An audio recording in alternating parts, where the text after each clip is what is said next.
No, you are not seeing double. It is just double vision. So that is our effect today for the book, The Insignificant Life of Events on the Life of a Cactus. And Avon is our main character. Remember, she's in Arizona, and her friend is Connor. So here we are. Let's go again. This will be chapters 11 and 12 today. The next day, after school, Mom was checking out a beef delivery for the steakhouse, and Dad was dealing with a chicken that had gotten loose from the petting zoo when I heard a knock on the apartment door. I put down my e-reader and got up to see who was there. I had been reading a new book called Stargirl. I picked it up for two reasons. It took place in the Arizona desert, and I was doing everything I could to come to terms with my new living situation. I thought reading an interesting story set here might make me view it differently. And two, it was about a girl who totally didn't fit in with anybody. She is completely her own unique self who doesn't care what anyone thinks. I wish I could say the same. I heard the bark before I opened the door, and I knew it was Connor. I asked him how school went as we walked down the stairway together. Okay, he said. A couple of kids barked at me. It's so embarrassing when they do that because I always bark back. I scowled. They wouldn't get away with that if I was around. And I wasn't just kidding either. This injustice would not stand. This unfairness would not be tolerated. As soon as I learned how to use nunchucks, that is. So, how was your day, Connor asked, interrupting my little daydream. I didn't see you at the library today. Well, I didn't want to tell him that I had eaten lunch in the bathroom stall. It was okay. I didn't go to the library because my mom doesn't want me to skip lunch anymore. It makes me cranky. I gave him a serious look. Low blood sugar. He smiled. It stinks that we don't have any classes together. Maybe you can stop by the library after you eat lunch, even if it's just for a few minutes. Sure. Hey, do you want to get some ice cream? Before he could answer, I stomped up the steps to the soda shop. I waited for him to open the door for me, not that I wasn't capable of opening it with my chin or shoulder. I just figured I'd let him be a gentleman. But he opened it begrudgingly and scowled. I don't think I want any. How can you say no to free ice cream? I said as I walked to the counter. Didn't you know I'm a VIP around here? I get free ice cream, free coleslaw, free arrests, and all the free gold spray-painted rocks my heart could ever desire. I told Henry I wanted a double scoop of mint chip in a bowl. While he scooped the ice cream, I asked him, Hey, what did you mean about a rodeo? When was the last time Stagecoach Pass even had a rodeo? The arena looked like it hadn't been a rodeo in about 100 years. I looked at Henry, but he was just standing there staring at my torso. His mouth hung open. The scooper in his hand dripped ice cream onto the floor. What? I asked him. What on earth happened to your arms? He seemed extremely concerned. Connor and I glanced at each other. You know I don't have any arms, Henry. Well, you used to, he declared, and he stared confused at the empty space where my arms should hang. Did you lose those in a horse riding accident? What? Yeah, he said a little more clearly. You were in a horse riding accident, weren't you? That must be what happened. No, Henry, I said, that is not what happened. Yeah, like a horse trampled my arms off. I mean, just trampled my arms clean right off. Henry's face seemed to clear up a little, and then he looked at Connor. What would you like, son? Nothing for him, I said. He's on a strict diet of air. As Henry continued scooping my ice cream, Connor whispered to me. That was so weird. I know, I whispered back. Henry placed a scoop of chocolate on the counter. Darn it, I would never get my mint chip. And Connor carried it for me outside. We sat in the rocking chair on the porch again while I ate my ice cream. Holding the spoon with my toes, Connor barked at a couple of visitors passing by. They looked up at him in surprise, and then they saw me, and they were extra surprised. I hate it when people look at me, he muttered. Me too. Connor turned his attention to me. You know, you were really good at that. At what? That, he said, eating ice cream. Wow, how many people do you think get complimented of how good they can eat ice cream? I guess it's 13 years of practice that makes me such a pro. It's a pretty good skill. Anyone could do it if they had to, I said. Connor shrugged. So what do you think that was all about in there? I have no idea. Henry is a very confused person. Connor and I heard a squeaking sound, and we both turned and looked at the soda shop window. Henry was cleaning it with a spray can of whipped cream. He waved at us through the smear. Connor waved back. What is wrong with him? He asked. Mom says he has dementia. I guess it makes him confused and forgetful. He's super old, too, obviously. Do you think he knows anything about the Kavanaghs? Connor asked. He's worked here since forever, so if anyone knew anything about them, it would probably be him. He just doesn't seem to understand anything. I watched as Henry scowled at the glass with the "why won't this darn window cleaner work" sort of expression.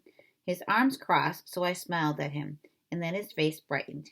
He disappeared, apparently not concerned about the creamy window anymore. Why do you think the Kavanaughs are so secretive? Connor asked. I have no idea. I thought to myself for a moment, maybe they're criminals hiding from the law. Or maybe they're famous, Connor said. Yeah, maybe they're famous members of a boy band, and they don't want anyone to know that they also dabble in a Western-themed amusement parks because it would ruin their cool pop star image. How the storytelling gears in my mind were turning. Oh, maybe they're escaped rodeo clowns, and the rodeo clown mafia is out to get them. Connor chuckled. Why would they be out to get them? Maybe they pulled a prank on the wrong person. Shot someone that they shouldn't have in the face with one of those flowers that squirt water, or hit someone on the head with a squeaky foam hammer, and that person did not find it funny. And now that person is out for revenge. I had to admit, the theory was totally believable. Oh, maybe someone already gotten their revenge on the Kavanaughs, Connor said. Maybe they're dead. He looked so serious that goosebumps broke out over my legs. A loud beeping sound startled me. I looked down Main Street and saw a large truck backing up to the steakhouse. Mom walked outside with the clipboard in her hands. I turned to Connor. Have you ever pulled any pranks? I asked him, hoping to lighten the mood. He shrugged. My friends and I toilet papered a teacher's house a couple of years ago, and he grimaced. We've gotten a lot of trouble. What about you? Oh, well, no big deal, but I only pulled just the most awesome prank of all time. What did you do? Connor said excitedly. Well, back in 4th grade, we knew we were going to have a substitute teacher one day because our teacher had to go to a funeral. So my best friend, Emily, took these arms from one of her mom's mannequins. Why would she have mannequins? She did a lot of sewing and stuff. I think she used them to model her clothes or to take pictures or something. Anyway, Emily brought them to school in her backpack, and they were really big, so the hands stuck out of the top. Connor laughed. Like zombie arms? Yeah, it was like Night of the Living Dead. So anyway, when we got to our classroom, our covert operation went into effect. Emily and another friend, Matthew, tried to help me secretly stuff the arms up my armholes of my long sleeve shirt, but the tops of the arms were too big to fit up the sleeves, so they had a brilliant idea to stuff them down into the sleeves through the neck holes. And the arms were so much longer than my sleeves, and so they stuck out all the way to the bottom, and I totally looked like a mutant with arms hanging down all the way to my knees. But we decided we've come too far to let this be a problem. So Matthew held both of the mannequin hands in his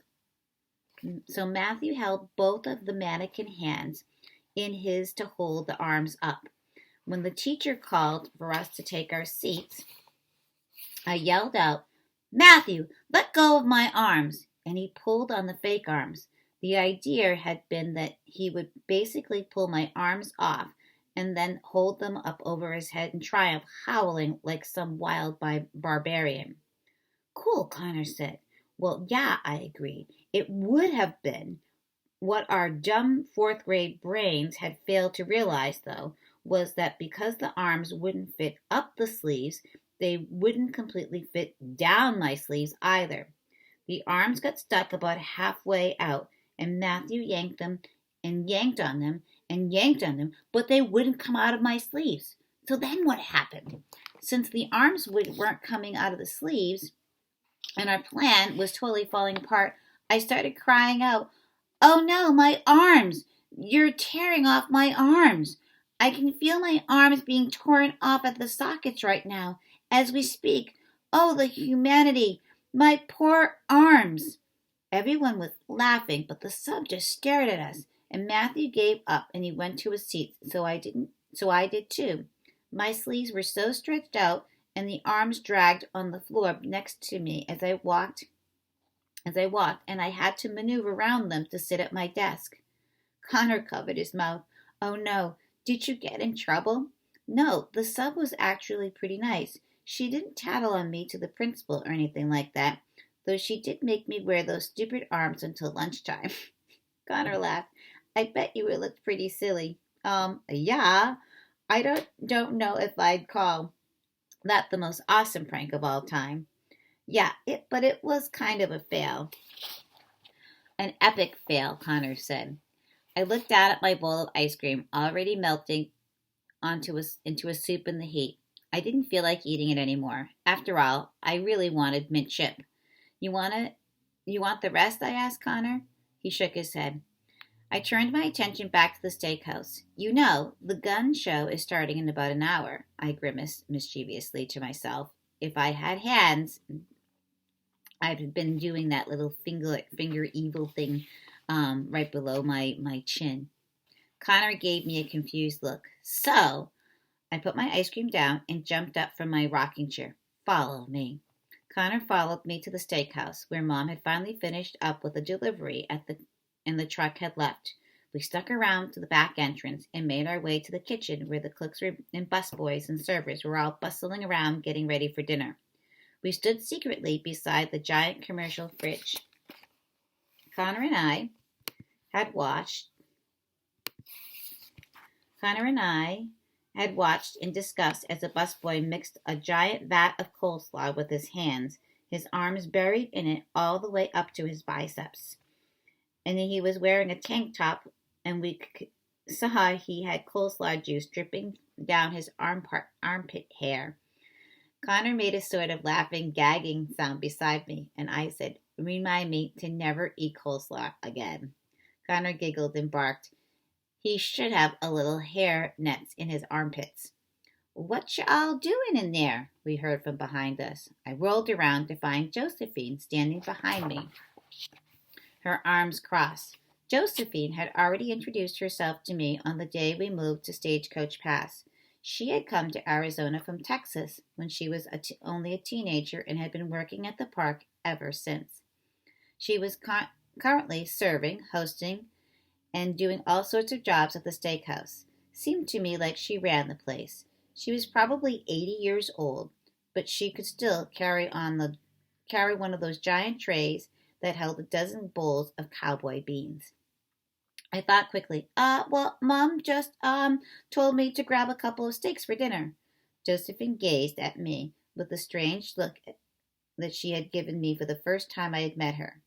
Sometimes when I was in the steakhouse, I'd catch her staring at me from across the restaurant. I was used to people staring at me, but this was somehow different. "Well, she was just here." Josephine scratched her cropped red hair, obviously dyed. "No 80-year-old had that color. Why didn't she just take a couple of them then?" She must have forgot." "All right, grab them and then stay out of the way. Dinner is starting." And she plowed through the swinging doors that led to the dining room, like she was on a serious mission. Connor opened the giant commercial fridge and grabbed 2 thin-cut steaks. Then we rummaged through the counter drawers until we found some kitchen twine and a pair of scissors. We made our way upstairs to the apartment. I was relieved to find it empty. Mom must have just gone down to deal with another job or crisis. It seemed the work never ended here. It was sloppy and haphazard, but Connor managed to dig a hole in each of the steaks, tie twine through them, and then tie them around my t-shirt sleeves, going through the arm and neck holes. I loosely draped a cardigan over my shoulders, and we made our way downstairs out to the street to watch the gunfight, where small crowds were already forming. Don't be so nervous, I told Connor as the ticking increased. It's just that there's a lot of people around, he said. Yeah, there were like 4 people standing by us. We had to wait only a minute before the cowboys came out and started yelling at each other. I tapped my foot while they went through their daily spiel. Finally, the moment came when the blue shirt cowboy, who also happened to be the server in the steakhouse, raised his gun and pointed it to the cowhide chaps cowboy, who also worked in the souvenir shop, and shouted, "When I'm done with you, there won't be anything left to snore." I made sure I was standing behind the cowhide chaps cowboy. Blue shirt cowboy always missed cowhide chap cowboy with the first shot, but today he wouldn't miss completely. Tee hee hee. At the moment the blue shirt cowboy fired, I cried out in pain and shrugged the cardigan dramatically off my shoulders. Connor snickered beside me with his hand over his mouth. A couple of kids standing nearby screamed in terror, and their parents looked alarmed for about 1 second, all the time it took to assess the situation. Come on, it was clearly 2 steaks clumsily tied to my t-shirt, and not 2 shot-up arms. The cowboys stopped the mid-fight and stared at me, probably not sure what to make of my steak arms, as the little kids cried and clung to their parents' legs, afraid their arms were next. The fight was all messed up now, and people started dispersing into the rest of the park. The cowboys just glared at me. Connor draped the cardigan back over my shoulders, and I smiled sheepishly at them. Sorry, I said. I didn't really mean to mess up your show. The next morning, the cowboys went and complained to Dad about my shenanigans. He and Mom and I sat at the kitchen table over bowls of cereal after they busted me. The goal, Avon, Dad said, is to bring visitors into the park. He gestured dramatically toward himself, not scare them out of the park. He threw his hands back out. I nodded in understanding. That won't happen again. He gave me a satisfied nod and pushed his bowl away. He stood up and kissed the top of my head. Have a good day at school, Sheeps. After Dad left, Mom looked at me, pursed her lips. She took a bite of cereal and chewed. It was a pretty good one. Yeah, it was, I said, and we finished breakfast together, communicating only through overly stern looks and repressed giggles. Let's look at. I think I'm going to stop there because that was kind of a long chapter. I thought we'd get to 12. Maybe we'll do that the next time. So just chapter 11. You're to go to the Padlet. Give me your visualization drawing in a few words, couple sentence or two describing it. See ya.